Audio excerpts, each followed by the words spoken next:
Comment augmenter la précision des capteurs de rendement? C'est ce que je vous explique dans cette vidéo. Suivez-moi.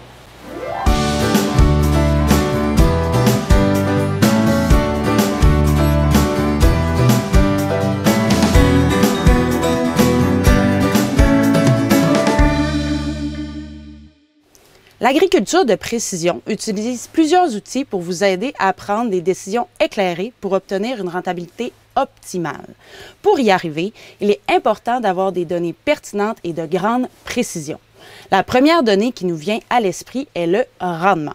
Quel est par exemple le tonnage de maïs dans le champ 36? Les capteurs de rendement sur les batteuses sont utiles pour obtenir rapidement et avec précision le rendement en temps réel. Pour avoir des données fiables, il faut en premier s'assurer que les capteurs soient précis. Avant le début des récoltes, la première chose à vérifier est l'état des capteurs.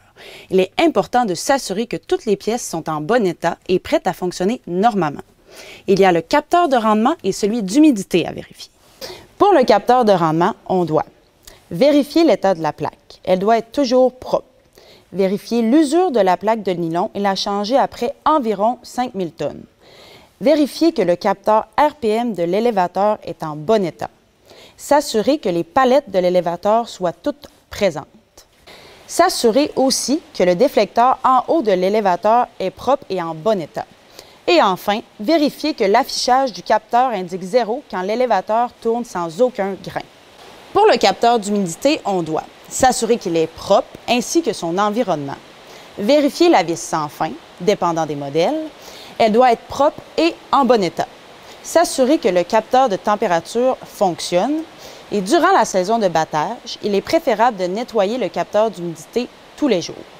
Ensuite, une fois que l'on a bien vérifié l'état des capteurs, il est important de s'assurer de l'ajustement de la hauteur de la table de récolte.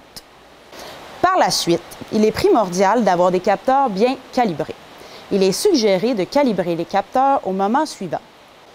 Au début de chaque année, lorsqu'il y a un changement de culture, lorsqu'on change de variété, surtout pour le soya, lors d'un changement dans les conditions de récolte, tôt à l'automne versus tard à l'automne et changement important de paysage, lorsqu'il y a un changement d'équipement de la batteuse ou d'ajustement, par exemple le convoyeur, plaque de nylon, etc.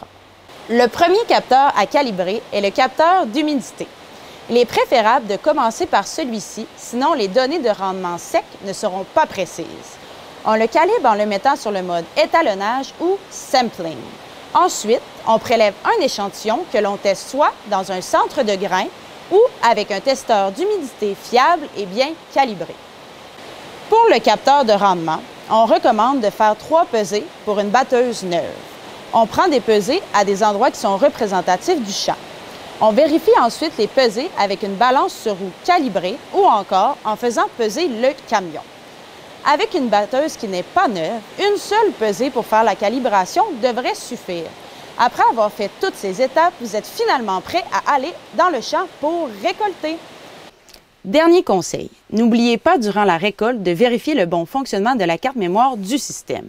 C'est essentiel pour accéder à vos données. Bonne récolte et visez plus haut!